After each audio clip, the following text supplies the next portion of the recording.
Welcome back, everyone, to the third class of the Covenant Theology Intensive course.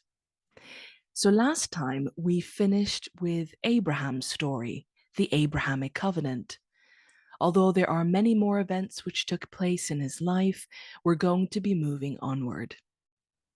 As we explored in the last class, God made promises to Abraham, some of which he has already kept so far, including giving him a son with Sarah called Isaac. God said it was going to be through Abraham's son Isaac that he would keep the specific covenant promises he had made with Abraham.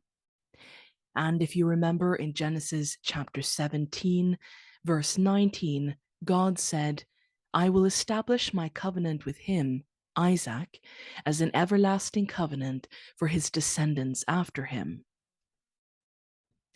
So we get this picture of a God offering a covenant relationship which extends beyond one generation. And this understanding is affirmed in some of the texts we're going to be reading today. Because God doesn't merely have a relationship with Abraham, where Isaac was just told what has happened, God speaks directly to Isaac as well. Let's jump right in and read that now in Genesis 26, verses 1 to 13. Now there was a famine in the land, besides the former famine that was in the days of Abraham. And Isaac went to Gerar to Abimelech, king of the Philistines. And the Lord appeared to him and said, "Do not go down to Egypt. Dwell in the land of which I shall tell you. Stay in this land, and I will be with you and will bless you. For to you and to your offspring I will give all these lands, and I will establish the oath that I swore to Abraham your father. I will multiply your offspring as the stars of heaven, and will give to your offspring all these lands." So, what has happened here? God repeats promises he made to Abraham, saying them now to his son, echoing the same blessings. How will this new character, Isaac, move forward after God has formed a covenant with him? We carry on in verse 6 to 11. So Isaac settled in Gerar. The men of that place asked him about his wife. Isaac said, "She's my sister." He was afraid to say, "She's my wife." He thought, "The men of this place might kill me because of Rebekah, for she is a beautiful woman." Isaac had been there a long time. One day, Abimelech, the king of the Philistines, looked down from a window. He saw Isaac hugging and kissing his wife Rebekah. So Abimelech sent for Isaac. He said, "She's really your wife, isn't she? Why did you say she was your sister?" Isaac answered him, "I thought I might lose my life because of her." Then Abimelech said, "What have you done to us? What if one of the men slept with your wife? Then you would have made us guilty." So Abimelech gave orders to all the people. He said, "Anyone who harms this man or his wife will surely be put to death." A bit of deja vu here. Our old friend Abimelech just can't seem to get away from Abraham's family and their wives. This feels like a cut and paste from the last time. It's a repeat of what happened when Abraham and Sarah lived in this region. And Abraham too lied about Sarah being merely his sister instead of his wife. And again, it appears to be Abimelech who acts honorably and with respect in this story. But I'd like us to take note of the order of events in this chapter too. Number one, first God speaks to Isaac, Genesis 26, 1 to 4. Secondly, Isaac repeats old patterns of behavior and reveals a real character flaw. And what happens after this is found out in 26:23 to 24? From there he went up to Beersheba. That night the Lord appeared to him and said, I am the God of your father Abraham. Do not be afraid, for I am with you. I will bless you and will increase the number of your descendants for the sake of my servant Abraham. So, back to the order of events here. Even though Isaac exhibits similar, flawed behavior to his father, and though it seems like nothing has really changed, God comes to him even after his blunder, and God cuts a covenant with Isaac too. We move forward, and the story of this family goes on. Isaac has two sons, one named Esau, the younger one, Jacob. In Genesis 27, we are told how Jacob tricks his father Isaac into giving him the blessing and inheritance reserved for the eldest son, his brother Esau. And again, we are met with the reality of this particular family. Not only do they seem unworthy of receiving any sort of blessing, but Abraham's grandson is now stealing blessings.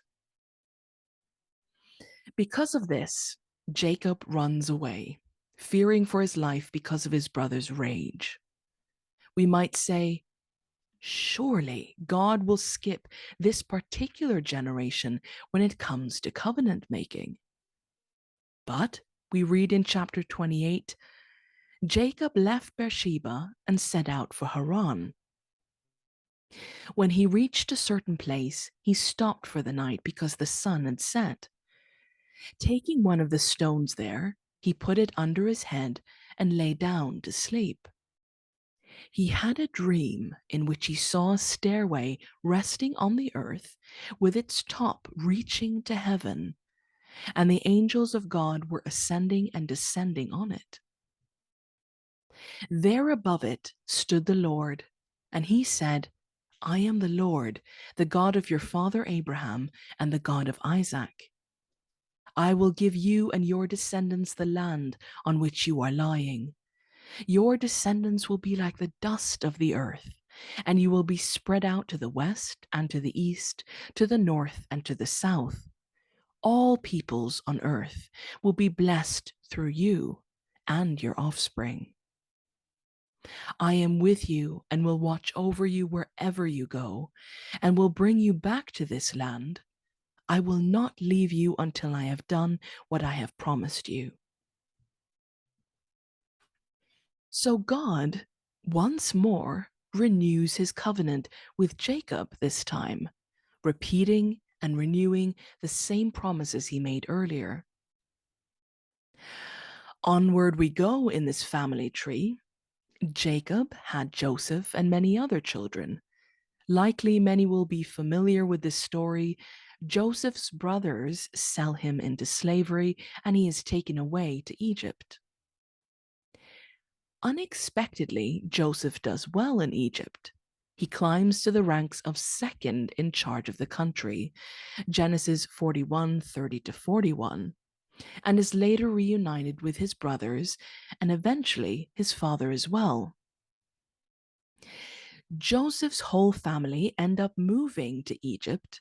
They do this because there is a 7-year famine in the entire region, and Egypt had stores of grain in preparation for just this disaster. So the whole family settle and stay in Egypt. But as we remember, because we have read God's covenant promises, we know that this is not the land promised to Abraham's descendants. Before we carry on, I'd like to have a refresher of what happened back in Genesis chapter 15.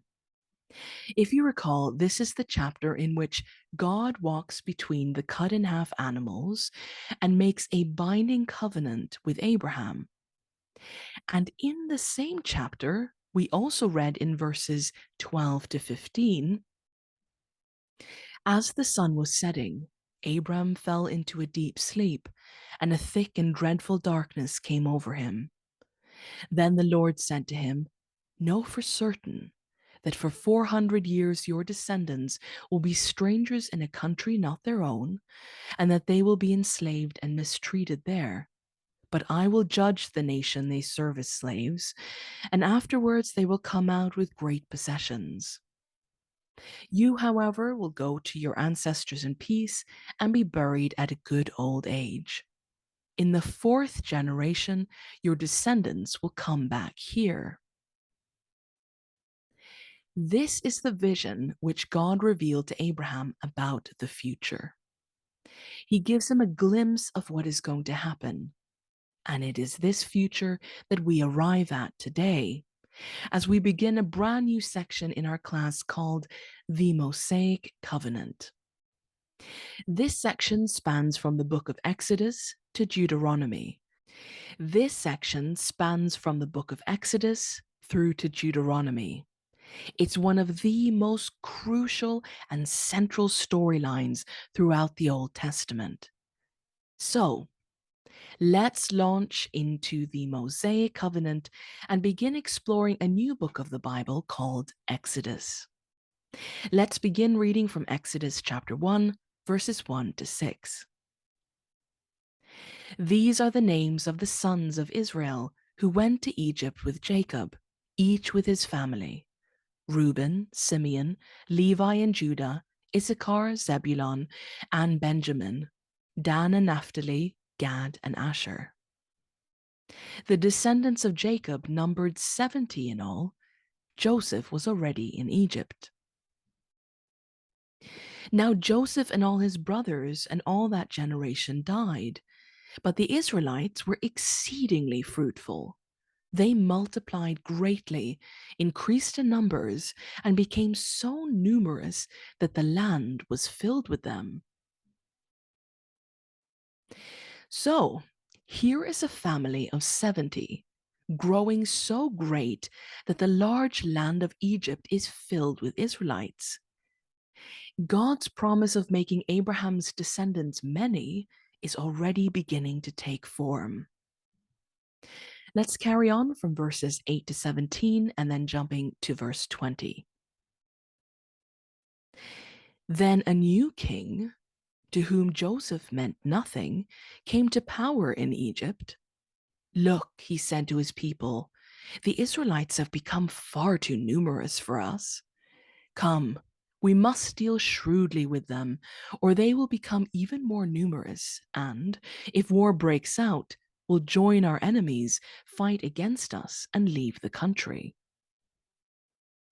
So they put slave masters over them to oppress them with forced labor.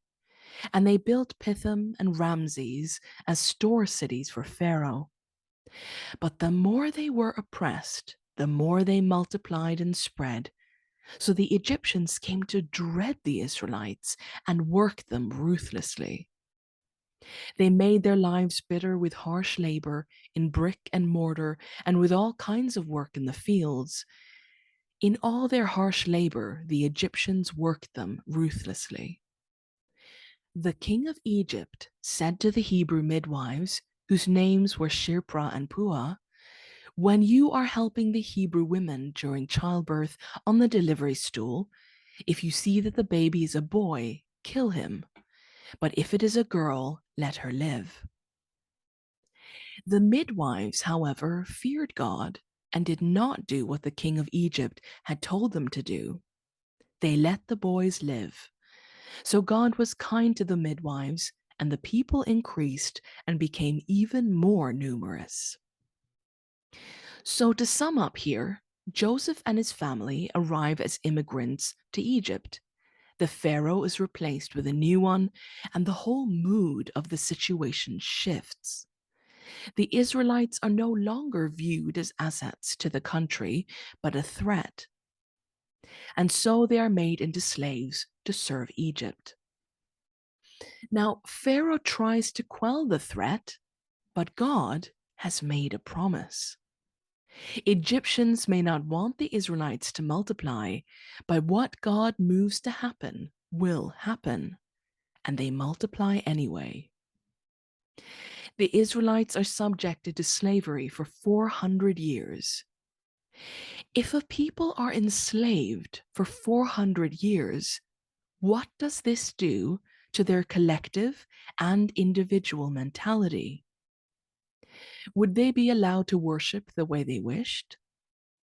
Well, among other things, if you are oppressed and surrounded by your oppressors, then over time you are more likely to adopt their forms of worship and their view of you.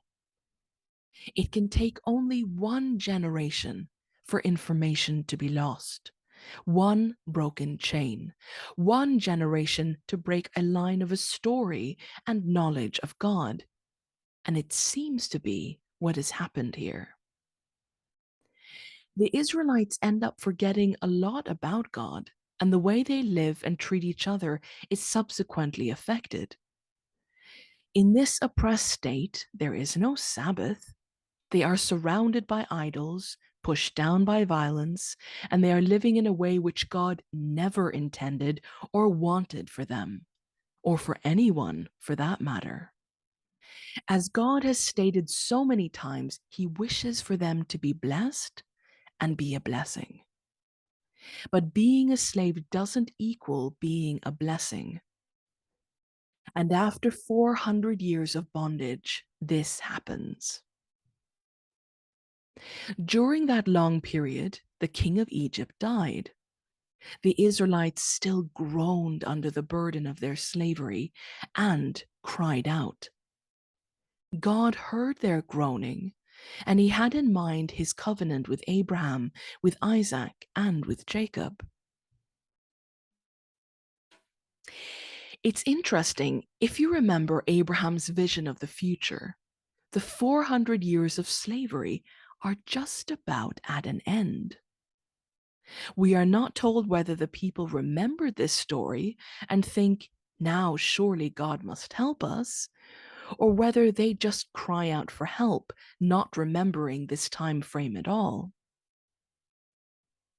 But back in Genesis chapters 12, 2-3, God had said, I will make you into a great nation, and I will bless you.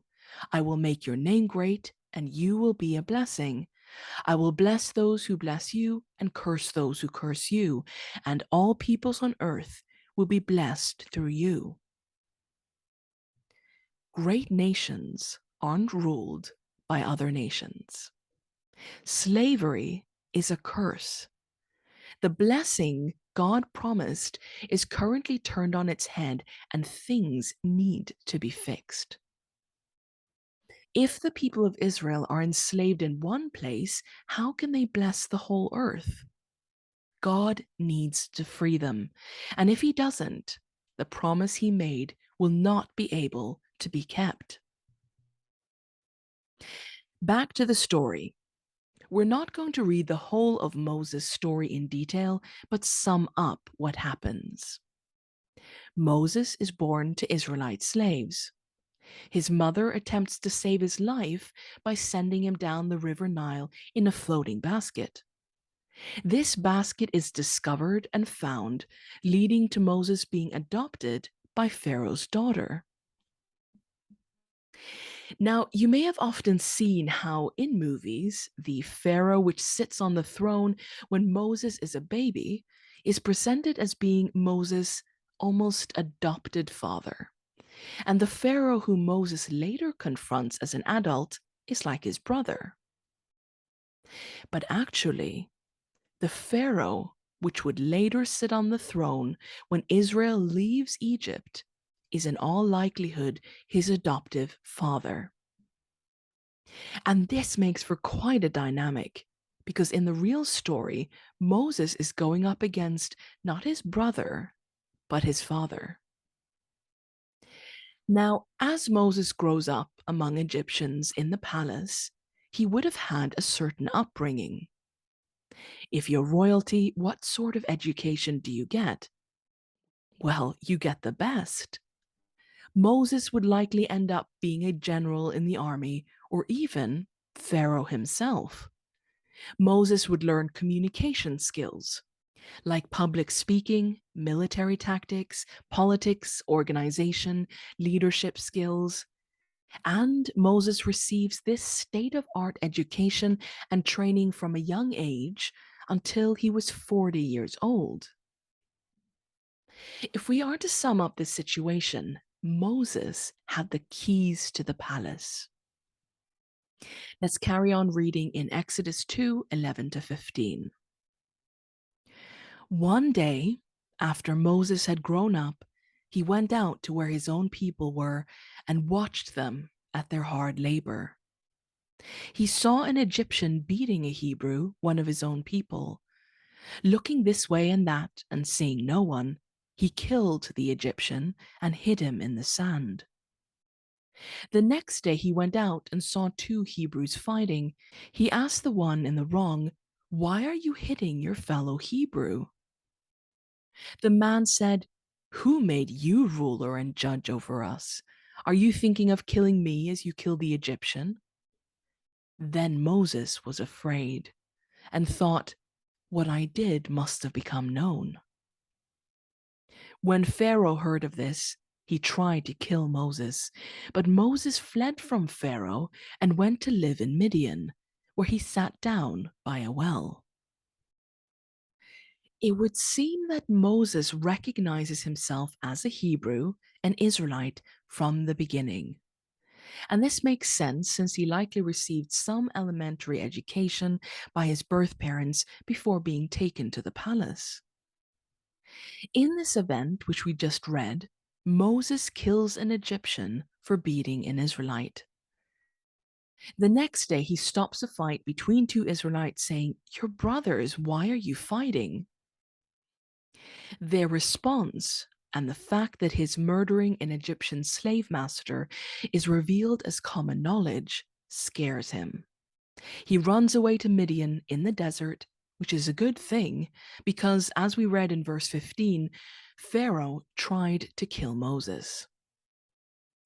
What Moses had done would have been perceived by Pharaoh as a move against him. If you go against a slave master of Egypt, you go against Pharaoh. This appeared as an act of aggression and a shift in Moses' loyalty. While he is in Midian, Moses works as a shepherd. And one day, when he is out with the sheep, he spots a burning bush. When the Lord saw that he had gone over to look, God called to him from within the bush, "Moses, Moses." And Moses said, "Here I am." "Do not come any closer," God said. "Take off your sandals, for the place where you are standing is holy ground." Now, in the climate Moses lived in, the desert, he would have likely seen bushes burn before. This is not unusual even today in hot, dry climates. But this one doesn't seem to be burning up. And as he goes over to see it more closely, God speaks to him. Then he said, "I am the God of your father, the God of Abraham, the God of Isaac, and the God of Jacob." At this, Moses hid his face because he was afraid to look at God. The Lord said, "I have indeed seen the misery of my people in Egypt. I have heard them crying out because of their slave drivers, and I am concerned about their suffering.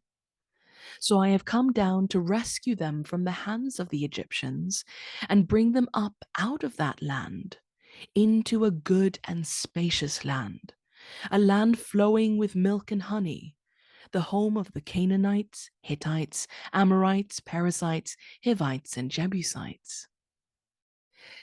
God here re-echoes the covenant with Abraham, evoking the history of covenant making by calling himself the God of Moses' forefathers, Abraham, Isaac, and Jacob. He also adds the detail about the promised land being a land filled with milk and honey. In other words, one which is rich in natural resources, because milk suggests a lot of livestock and honey indicates a fruitful and fertile land. Let's continue over into chapter 4. God says to Moses, "Then say to Pharaoh, 'This is what the Lord says: Israel is my firstborn son.'" Now that is very strong language. This is no, "Oh, Israelites are my tool on earth, which I use in a cold and calculating manner." This is warm, affectionate, close language.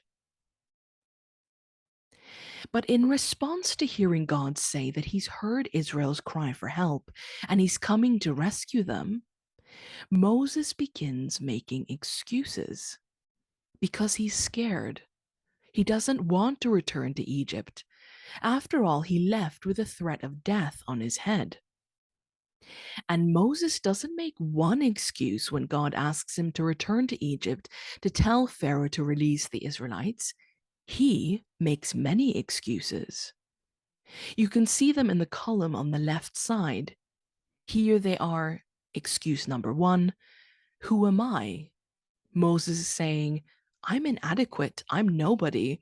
Who am I to do this?" God's response, "I will be with you." Moses says, "If I go to the Israelites and say to them, 'The God of your fathers has sent me to you,' and they ask me, 'What is his name?' what should I tell them?" Moses is saying, "I don't know enough. My theology is not up to scratch." God replies, "I am who I am. This is what you are to say to the Israelites: 'I am has sent me to you.'" Moses goes on to say, "What if they won't believe me and will not obey, but say, 'The Lord did not appear to you'?" Moses says, "People won't take me seriously. They won't believe me." God replies, "They will listen to what you say." Moses says, "Please, Lord, I have never been eloquent. I'm not so good with the words." Even after God said the people would listen to him. So the Lord replies, "Who gave human beings their mouths? Who makes the deaf or mute, the seeing or the blind? Is it not I, the Lord? Now go, I will help you speak and will teach you what to say." So, in short, Moses' response to God involving him in his plans ends up being a lot of, "I'm not qualified for this." And this may, at first glance, seem very humble and modest of Moses. But, um, Moses, you were educated and trained at the highest level. You are a military leading prince. You are used to Egyptians. You speak the language. You are part of the royal household. You know your way around. You are in a truly unique position. You're the perfect fit. You are likely the most qualified person on the planet for this job. So, every one of Moses' excuses are returned defeated. We've already read this, but let's remind ourselves, verse 13. Moses said to God, "Suppose I go to the Israelites and say to them, 'The God of your fathers has sent me to you,' and they ask me, 'What is his name?' Then what shall I tell them?" Up till this point, the Israelites would have, if anything, referred to God as the God of Abraham, Isaac, and Jacob. In other words, he is the deity of our grandparents. Those old guys who are now all dead and gone. But God doesn't allow room for this excuse or this distancing. He says, "I am." He gives Moses a name, I always exist. I am always me. The same God who spoke to your forefathers. I don't just belong locked away in the days of Abraham.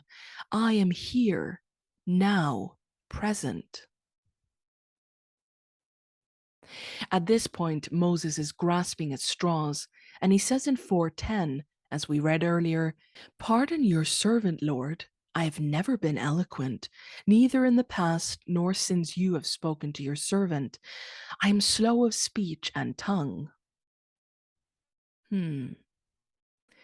Um, Moses, you've just been speaking to the God of the universe for quite a while now, with full sentences and everything, and you've done just fine. And this is speaking to a God in a situation wherein you're afraid and under pressure. Even after God tells you in chapter 3, verse 5, that you're standing on holy ground, and the text mentions Moses is afraid.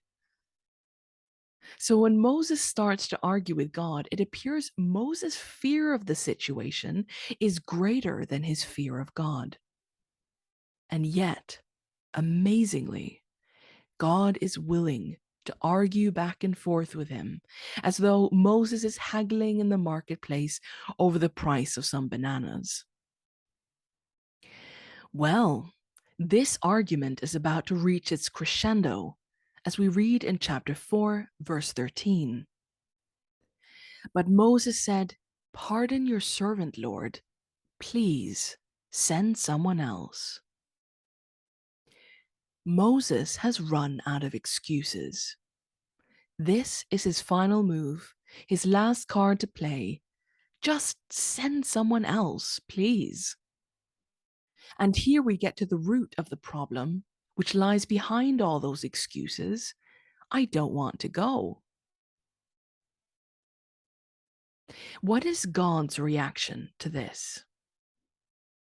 So the Lord's anger burned against Moses. And he said, "What about your brother Aaron the Levite? I know he can speak well. He is already on his way to meet you, and he will be glad to see you. You shall speak to him and put words in his mouth. I will help both of you speak and will teach you what to do." Hold on. The text says that the Lord was angry. In fact, it says that he burned in anger against Moses. Here, God invites Moses to be a part of freeing his own people, a suffering nation in slavery. And when the most qualified man on the planet refuses, why wouldn't God be angry? It's like, why wouldn't a person do everything they could to free slaves and suffering people? Now, if we pause here for a moment, I'd like us to consider this more closely. When someone mentions God's anger to you, what sort of images pop up in your mind? You probably have specific emotions attached to those words, because we today are often presented with God's anger as looking a certain way: terrifying, destructive, raging, threatening, fear-mongering. But this here is a moment I'd like us all to really notice. Because as God gets angry, what does that anger really lead to? I'm angry with you, Moses, so here's Aaron to help you. To help you. God's anger leads to him sending help. This is the expression of God's anger: help. We discover that God's anger is not destructive in this narrative. It leads to him helping. It leads to support. God's anger is empowering, not harming, helpful, not threatening. In this connection, verse 14 tells us Aaron is already on his way. The Israelites weren't allowed to just leave Egypt. That was the whole problem, wasn't it? Slaves don't just get to go on holiday. And yet, before this conversation is even over, Aaron seems to be coming out of nowhere. How does he know where to go, or even that he should come? God is not only bringing an unwilling Moses help, but he is bringing that help miraculously. So we leave Midian behind as Moses and his brother Aaron return to Egypt. The story carries on through chapters 7 to 12, where this familiar scene plays out of Moses speaking to Pharaoh, telling him that God says, "Let my people go." Pharaoh refusing, and plagues inflicting the Egyptians as a result. In the text, we are told of 10 plagues visited on Egypt, and make no mistake, this was not a war between an enslaved Israelite people and the Egyptian people. There is no battle. This isn't a slave uprising. For with every one of these plagues, this is God fighting with Pharaoh.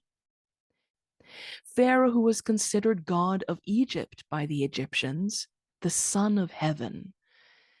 And so everyone watching is viewing this as a battle between the gods. My God versus your God. During each one of these plagues, the Israelites play a passive role. They stand back and watch. For 9 plagues, they aren't doing anything. They aren't fighting for themselves. They're standing back and watching all that God is doing to set them free. God asks nothing of the Israelites. They don't have to sacrifice anything. They didn't pray all night or fast or raise a single statue in God's honor. He just does it. And it is here that we arrive at the 10th plague. Now, for the first time, God says to the Hebrews to do something. Tell the whole community of Israel that on the 10th day of this month, each man is to take a lamb for his family, one for each household. Then they are to take some of the blood and put it on the sides and tops of the door frames of the houses where they eat the lambs. So take a lamb, slaughter it, and paint its blood on the sides and tops of your doorways. God is bringing one last plague against Egypt, but it says in verse 13, "The blood will be a sign for you on the houses where you are. And when I see the blood, I will pass over you. No destructive plague will touch you when I strike Egypt. This is a day you are to commemorate. For the generations to come, you shall celebrate it as a festival to the Lord, a lasting ordinance." God has acted on Israel's behalf 9 times, 9 plagues. And now, at the very last one, he is saying, "Do you trust me? Put the blood on your doorway. Do you trust me to save you this night? There's nothing you can do but indicate your trust on your door. Indicate your consent to let me help you." Now, at this point, God hasn't given the Israelites commandments. These are not vegan, Sabbath keeping people. But God says, "Do you want to be saved?" From the dawn of God dealing with Israel's people, salvation comes before commandments.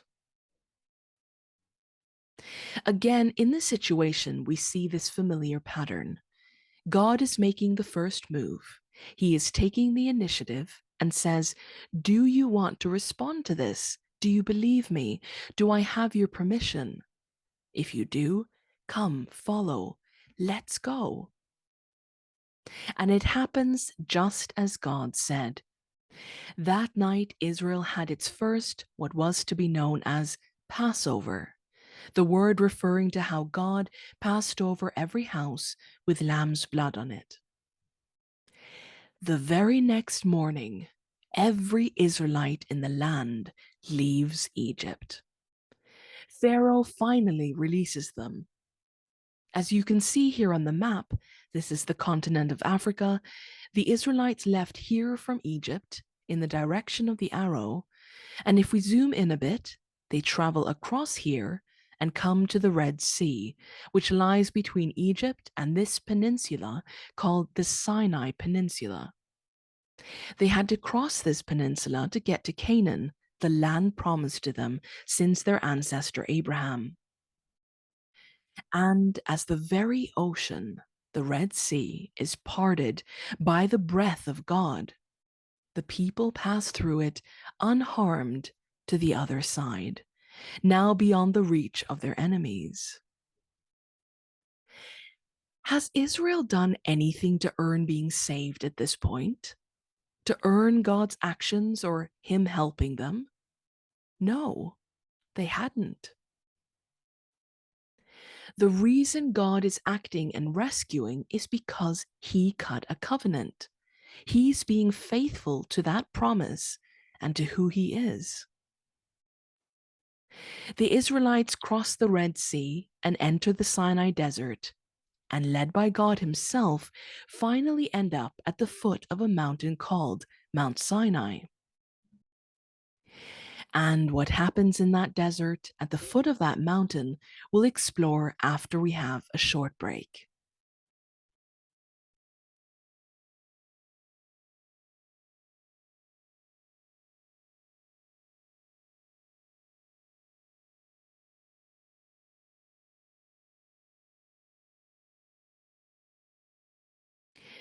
Right, so we return to the story. God leads the Israelites, as we've said, from Egypt into the Sinai Desert. And how does He do this?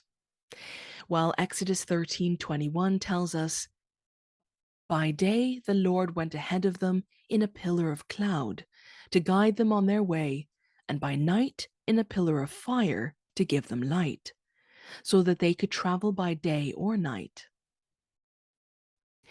God is physically leading the people, appearing as a pillar, providing them shade in the desert sun by day, and warmth and light during the night in the form of a fire pillar. And this goes on until they arrive at Mount Sinai.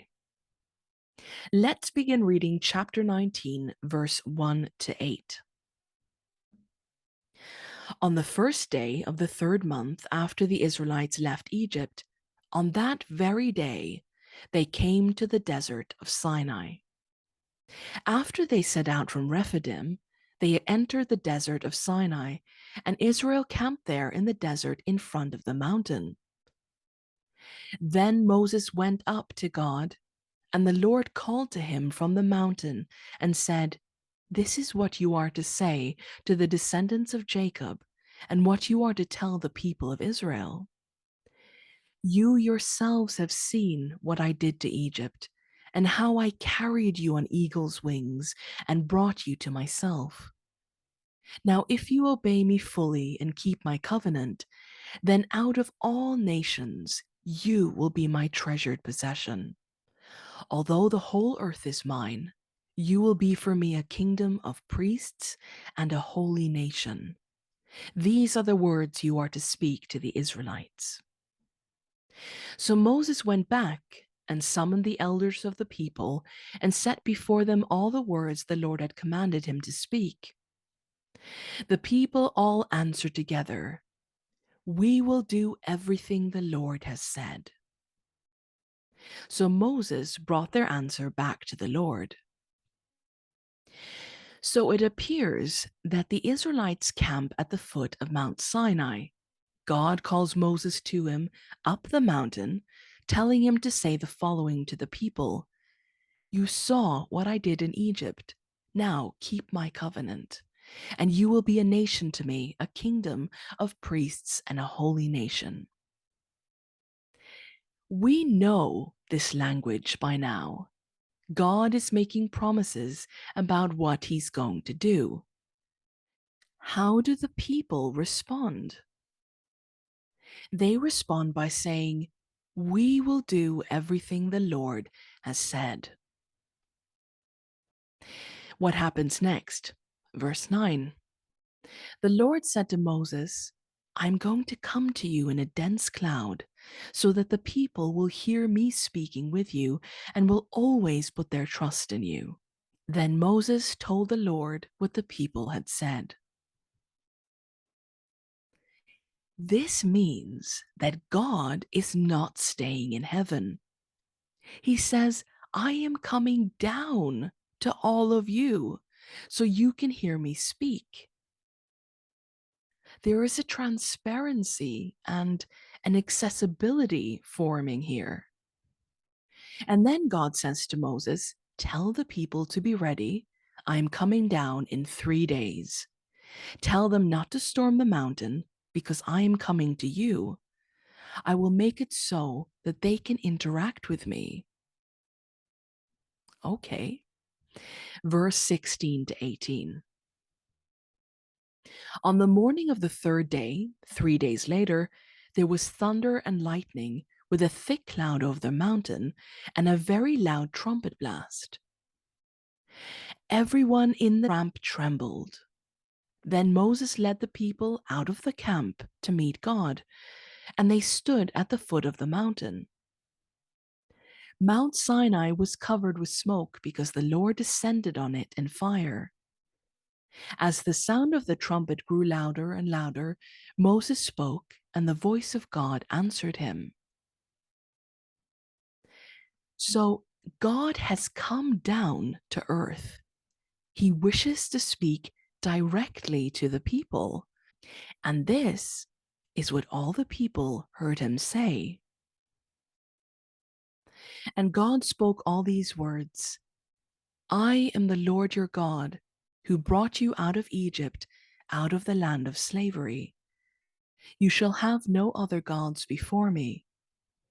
You shall not make for yourself an image in the form of anything in heaven above, or on the earth below, or in the waters below.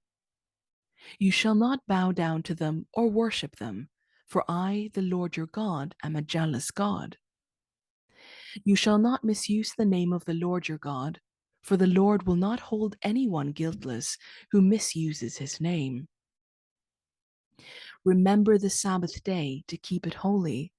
6 days you shall labor and do all your work, but the seventh day is a Sabbath to the Lord your God. On it you shall not do any work, neither you, nor your son or daughter, nor your male or female servant, nor your animals, nor any foreigner residing in your towns. For in 6 days the Lord made the heavens and the earth, the sea and all that is in them, but he rested on the seventh day. Therefore the Lord blessed the Sabbath day and made it holy. Honor your father and your mother, so that you may live long in the land the Lord your God is giving you. You shall not murder. You shall not commit adultery. You shall not steal. You shall not give false witness against your neighbor. You shall not covet your neighbor's house. You shall not covet your neighbor's wife, or his male or female servant, his ox or donkey, or anything that belongs to your neighbor. Now, the text we just read is likely familiar to many of you. It is often referred to as the Ten Commandments.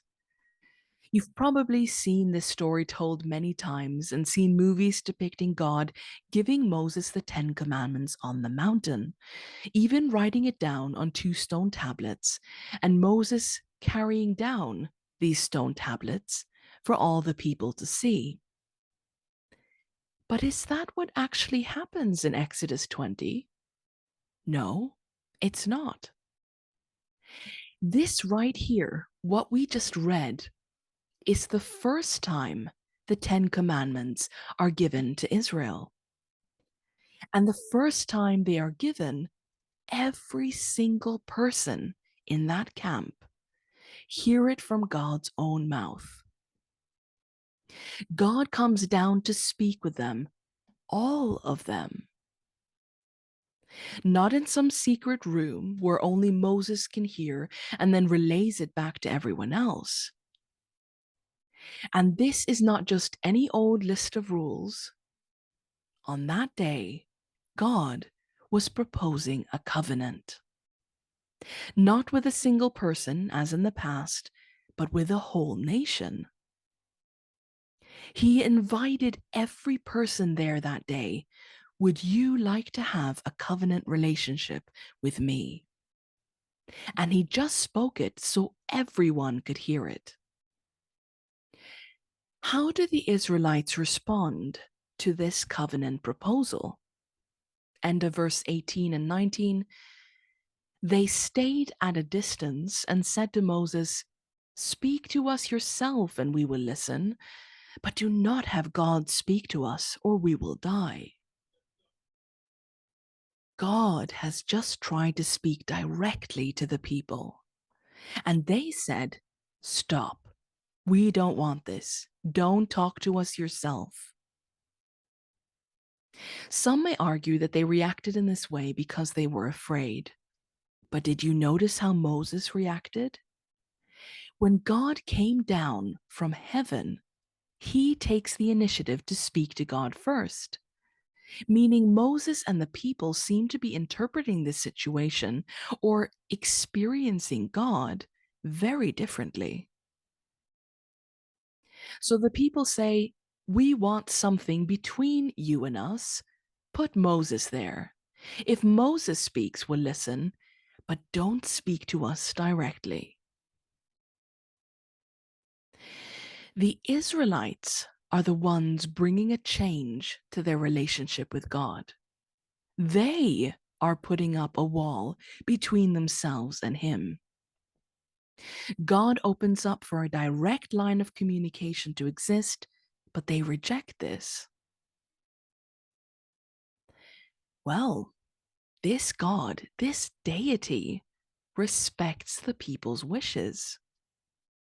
He withdraws, and only Moses speaks directly with God from now on, up on the mountain. So between this chapter, chapter 20, and until chapter 30, God continues to give more guidelines and terms of his covenant after the Ten Commandments as to how the Israelites are to live and treat each other in the desert and their future beyond. The people's response to this, chapter 24, verse 3, everything the Lord has said, we will do. Because the people didn't want God to speak directly to them, Moses reads the covenant out loud, like a legal document for all to hear. Verse 7, then he took the book of the covenant and read it to the people. And again, what is the people's response? Same as before. They responded, we will do everything the Lord has said. We will obey. So, just to sum up, in Exodus 20, the covenant is spoken to everyone. The people don't want that, so in Exodus 30, God calls Moses up the mountain and he gives him 2 stone tablets on which are written the covenant terms. By this, we mean the terms and conditions of the covenant relationship which God is proposing. And we read in verse 18, the tablets of stone were written by God with his own finger. On numerous occasions, the people agree to this covenant and say, we will do everything the Lord has said. Exodus 30:18. When the Lord finished speaking to Moses on Mount Sinai, he gave him the 2 tablets of the covenant law, the tablets of stone inscribed by the finger of God. Based on their response, the people of Israel seem to be very eager and on board to agree with this covenant and its terms, saying, everything you have said we will do. But what happens in the very next chapter after God has written the covenant on the tablets. Chapter 32. When the people saw that Moses was so long in coming down from the mountain, they gathered around Aaron and said, "Come, make us gods who will go before us. As for this fellow Moses who brought us up out of Egypt," notice they call Moses this fellow as though he's some random dude. Aaron answered them, "Take off the gold earrings that your wives, your sons, and your daughters are wearing and bring them to me." So all the people took off their earrings and brought them to Aaron. He took what they handed him and made it into an idol cast in the shape of a calf, fashioning it with a tool. Then they said, "These are your gods, Israel, who brought you up out of Egypt." When Aaron saw this, he built an altar in front of the calf and announced, "Tomorrow there will be a festival to the Lord." So the next day the people rose early and sacrificed burnt offerings and presented fellowship offerings. Afterwards they sat down to eat and drink and got up to indulge in revelry. Then the Lord said to Moses, "Go down, because your people, whom you brought up out of Egypt, have become corrupt. They have been quick to turn away from what I commanded them, and have made themselves an idol cast in the shape of a calf. They have bowed down to it and sacrificed to it, and have said, 'These are your gods, Israel, who brought you up out of Egypt.'" So Moses has gone on one of his trips up the mountain to speak with God, and the people build an idol into the shape of a calf, saying, "This is who rescued us from slavery." The people had earlier said that they agree to the covenant and that they do everything God had said. They said so out loud, but they seem to have a real heart problem. Do you remember how Abraham responded to the covenant? We looked at this last time. God took the initiative, made promises. Abraham believed or had trust, and this was counted to him as righteousness. So he was considered right in his relationship with God because of his trust response. And we've already looked at how the only right response to a covenant proposal from God is a trust response. "I believe, Lord, that you'll do what you say you'll do." So, what then was the response of the Israelites? It certainly sounded very good. "Yes, we will do everything God has said. We will do everything." But if you understand covenants and covenant making with God, you might spot the problem here. Every time God proposed a covenant, he said, "I will do these things." Remember, a covenant with God is a one-way gift giving, a last will and testament kind of covenant. "I will do these things," says God. But every time the Israelites answered him, they said, "We will do these things. We will do all that God has said." In other words, we will make it happen. And if you recall, when Abraham tried to make God's plans and promises happen with his own way and method and strength, it ended up in a lot of pain and a big mess. And God had to remind him, "Nope, that's not how this is going to play out." The Israelites have said, "We will make this happen." And yet we are met with the reality here in Exodus chapter 32, a very swift reality check as they bow to an idol. You guys can't even keep the first two commandments. You've said, "We will do all these things," but clearly you can't. This situation is like me applying for a job at a bank. and signing a contract in which I vow to act honestly when handling the bank's money. And then, right after I sign the contract and shake my new boss's hand, I grab a handful of the bank's money on my way out. The glaring discrepancy demonstrated by the Israelites is almost instantaneous. And the response of the Israelites to God's covenant proposal is not a trust response. It's the opposite. It's a response of, we will do it. Even though God has said, no, I will do it. We're going to take a closer look at the 10 Commandments because this is a vital thing to understand. Again, you are likely familiar with the commandments, and as you might know, most of them begin in the same way in the English translation, which is, you shall not. You shall not steal, you shall not lie, you shall not commit adultery, and so on. So usually the Hebrew here is translated in the following way in English, you shall not. But this is a case of missing out something. And that something is the duality of Hebrew grammar.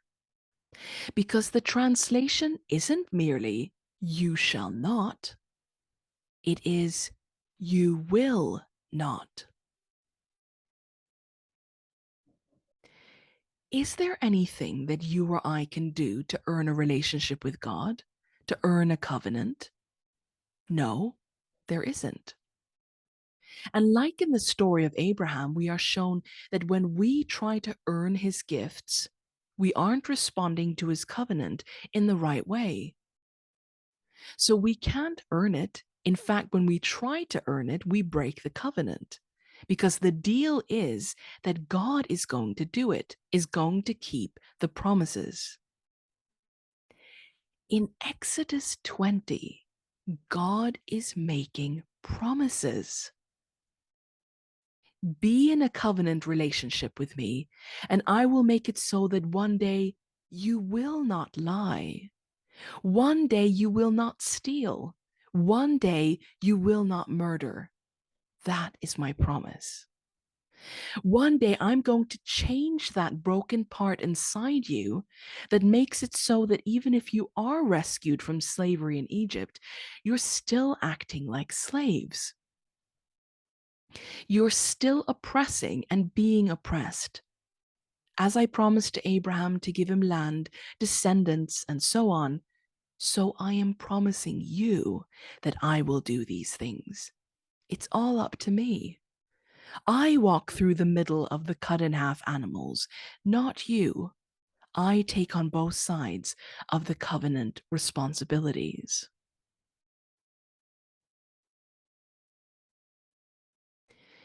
Keeping God's law means doing what the law demands.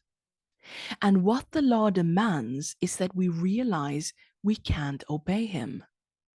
We can't make his promises happen, and that only he is able to keep his promises to us. Keeping the law equals keeping the terms of the covenant. And the terms of the covenant are trusting God's promises. That one day he will do this for us and in us. And so when God is making these promises and Israel responds each time with all that God has said we will do, they are completely missing the point. In fact, by responding in this way, they are already breaking the covenant. And this right here should bring a whole new understanding for us about the 10 Commandments. They should rather be called the 10 Promises. These are covenant promises, not impossible demands placed on humanity by God, but his promise to do the impossible.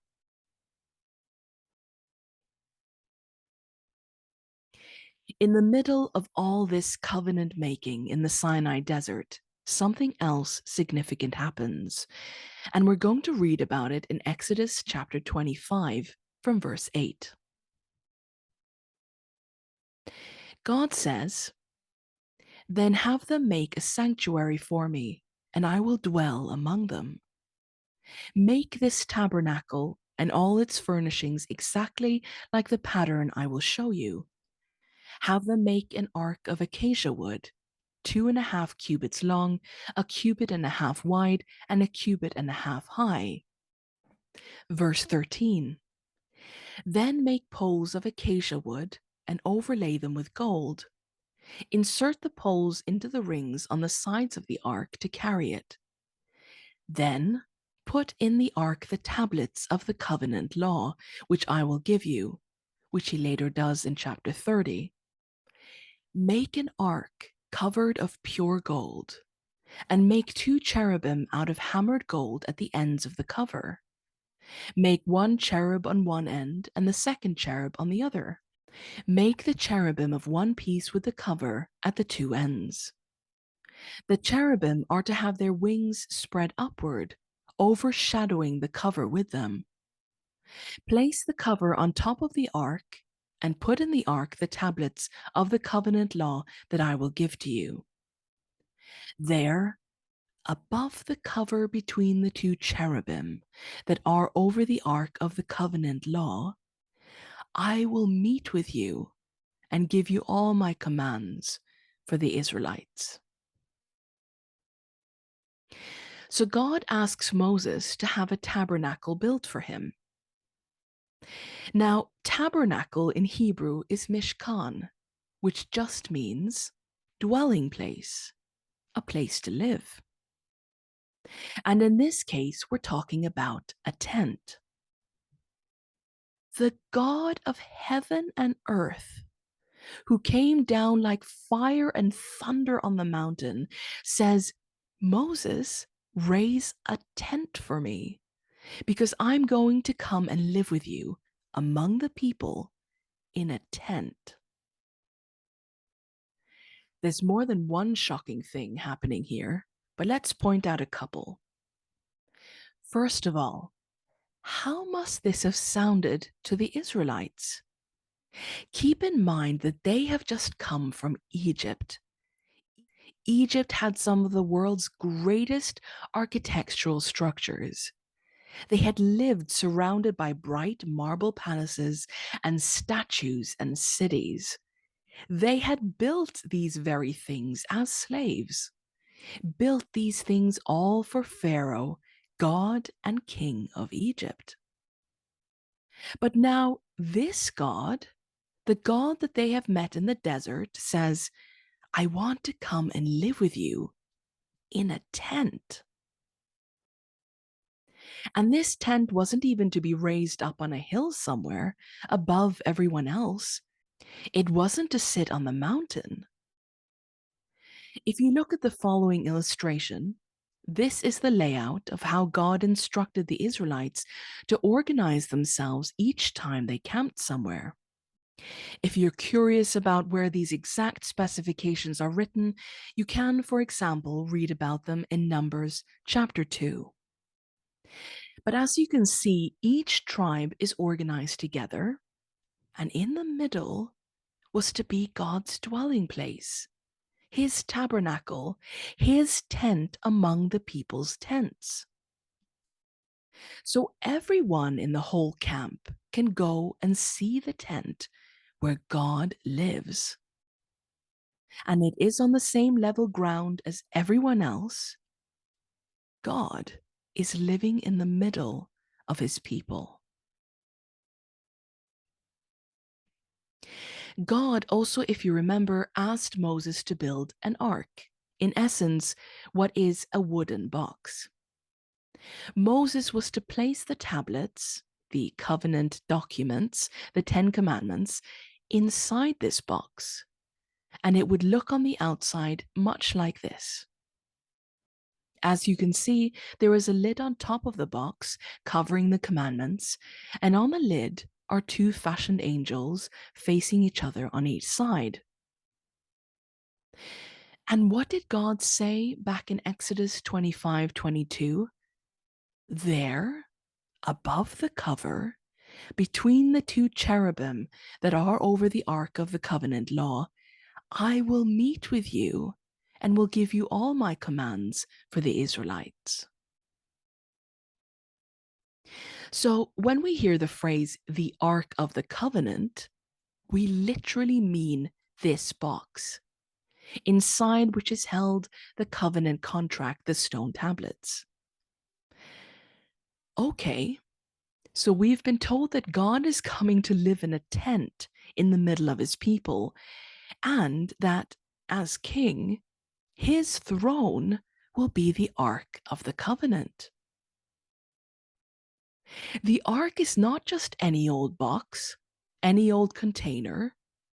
God will sit between the angels atop the box. The Ark is his throne. While the tent is built, it is called the tent of meeting because human beings would be able to go before God and meet him there. And the ark is made and placed inside. When all this is completed, this happens. Then the cloud covered the tent of meeting, and the glory of the Lord filled the tabernacle. In Hebrew, when we talk about the presence of God, we call it the Shekinah. This word also means the glory of God. This is because God's glory and his presence is the same thing. His presence is his glory. So the cloud comes down from Mount Sinai, comes to the tabernacle, and then God's presence, his Shekinah, his glory, enters the tent. This is a returning to something which was present before Adam and Eve broke the Edenic covenant, God being among his people. In all the travels of the Israelites, whenever the cloud lifted from above the tabernacle, they would set out. But if the cloud did not lift, they did not set out until the day it lifted. So the cloud of the Lord was over the tabernacle by day, and fire was in the cloud by night, in the sight of all the Israelites during all their travels. The God of the universe is now living in the tabernacle. Everyone can see him as he is like a cloud of smoke and fire filling the tent and above the tent. Imagine you're a kid living in the desert and you wake up in the middle of the night. Your family is fast asleep, but you sneak over to the entrance, stick your head out, and right over there, lighting up the midnight darkness, you see the pillar of fire. God sitting in the middle of your neighborhood. And as the text says, when he moves, everyone moves. And when he stands still, everyone stands still. This right here is playing out what God ultimately wants: to be in the midst of human beings, to live with them, care for their needs, guide them, help them, listen to them. Not a far off, distant God, high up on the mountain, in a Pharaoh's palace, or the distant heavens, but one living in the neighboring tent. And he does all this while knowing full well the state of the hearts of the Israelite people. We can see how he understands their brokenness by some of the commandments he gives to them in chapters 21 to 23.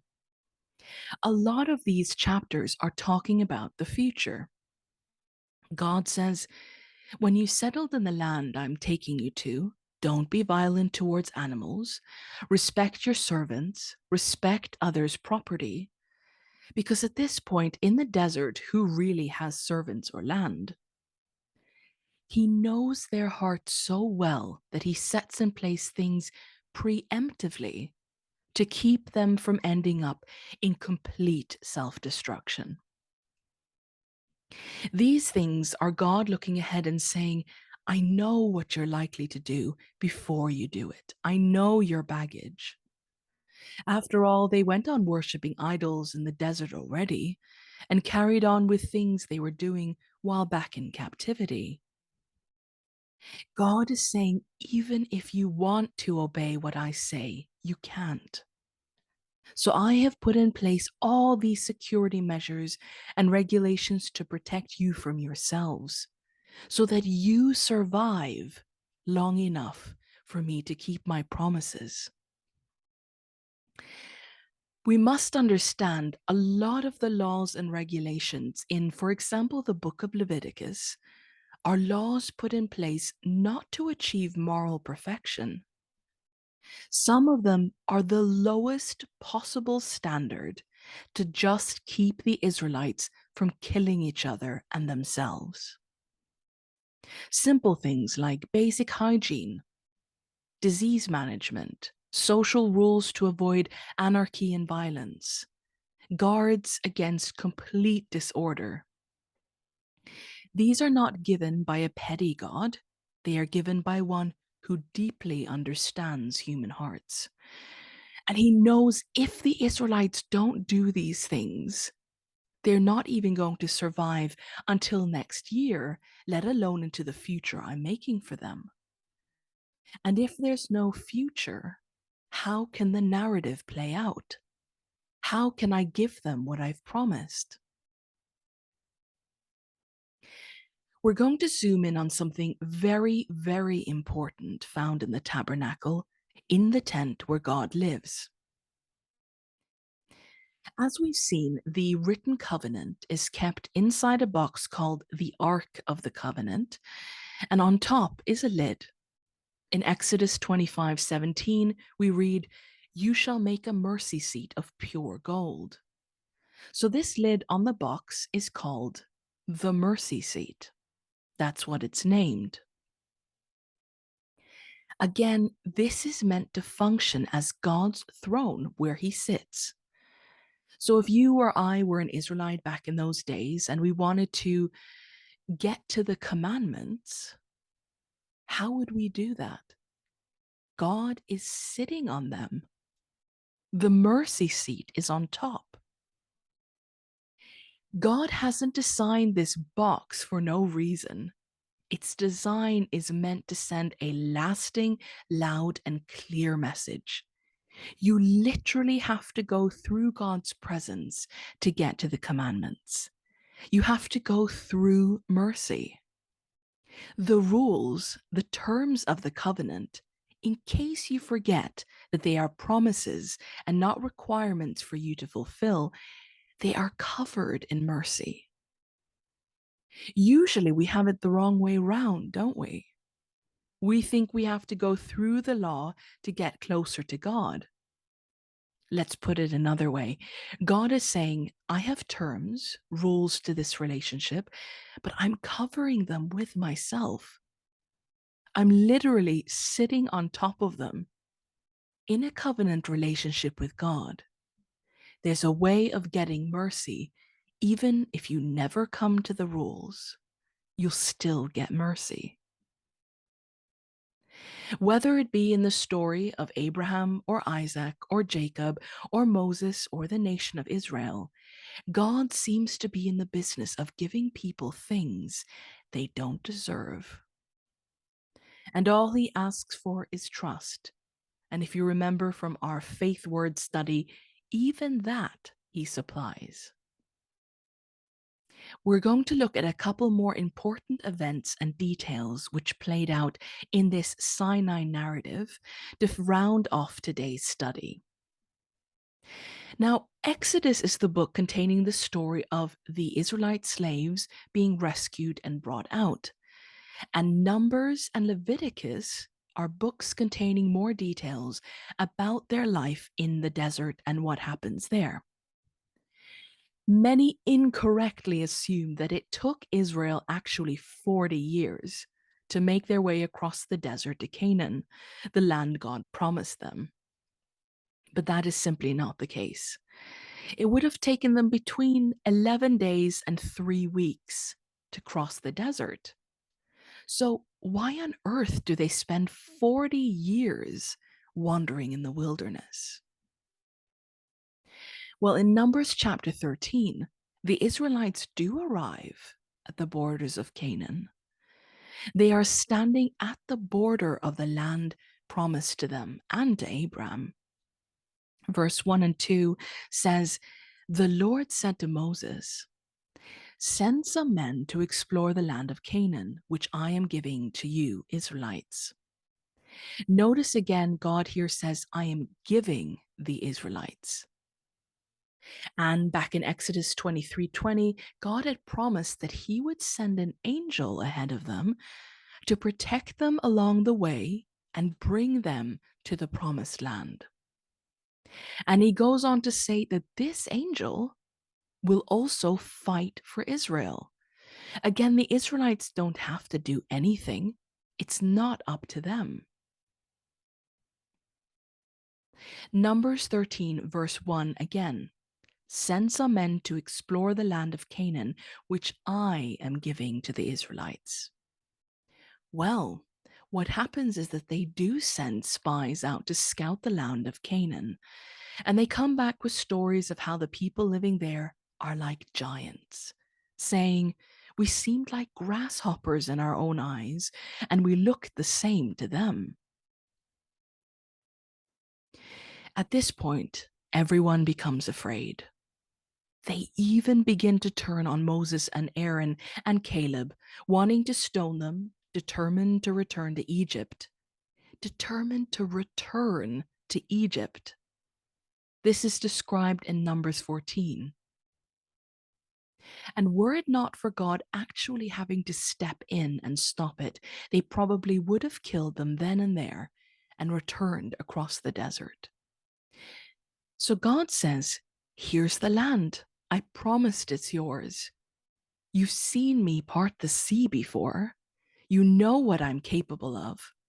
My angel will do all the fighting for you. Here it is. Accept, take my gift." And the people say, "No, we want to go back to being slaves." It is because of this event that the Israelites ended up wandering around the desert for 40 years. Not because it took them that long to arrive at Canaan, or because God was having them walk round and round as some sort of test, but because this generation refused to enter the land.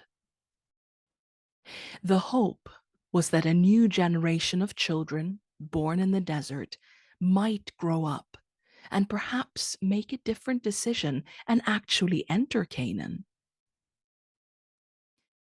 So that's the story of Leviticus and Numbers, which brings us to the book of Deuteronomy.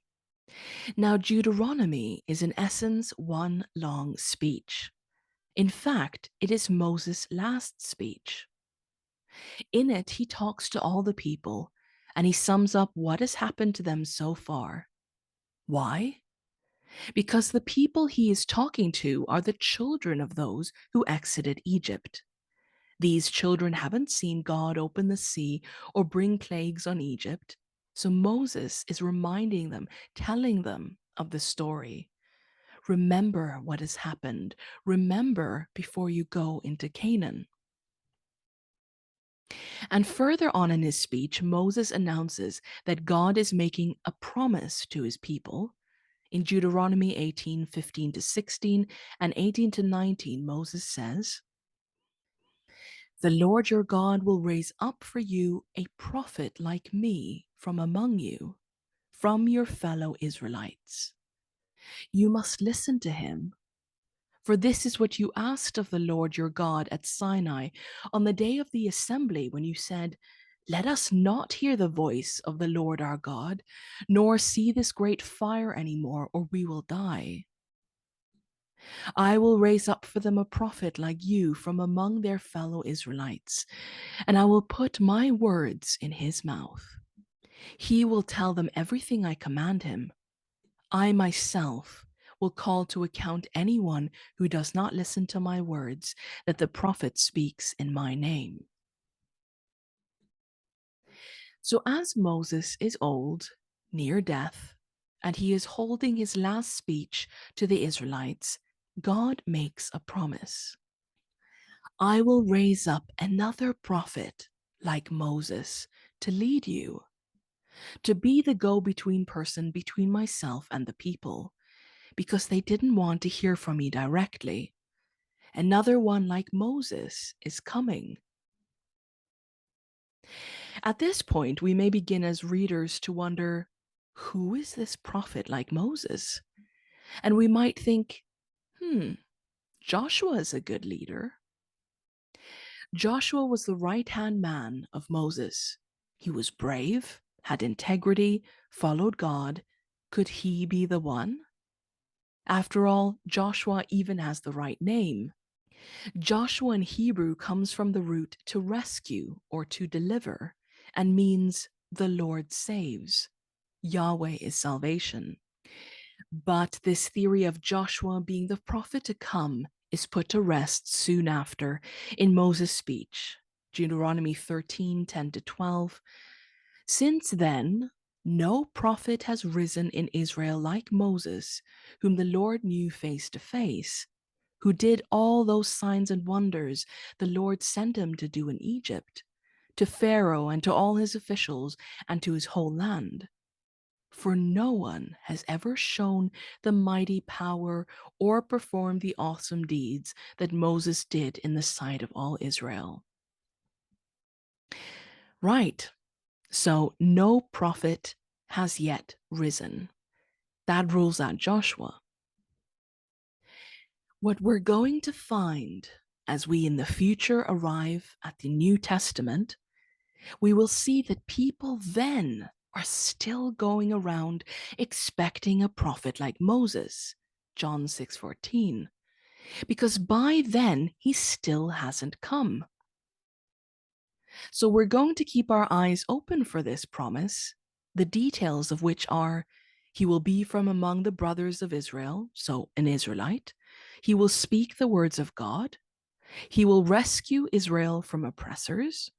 He will serve as the intermediary between God and the people, and he will lead them into the promised land.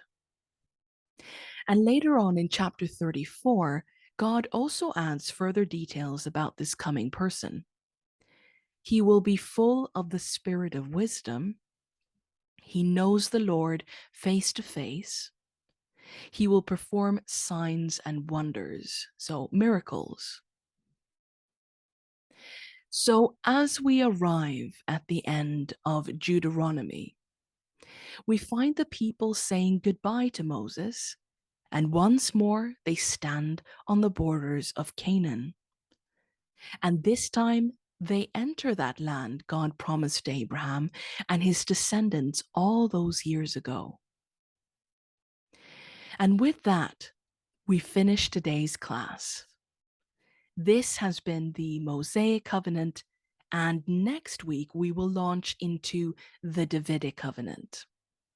Thank you for joining us today. See you next time.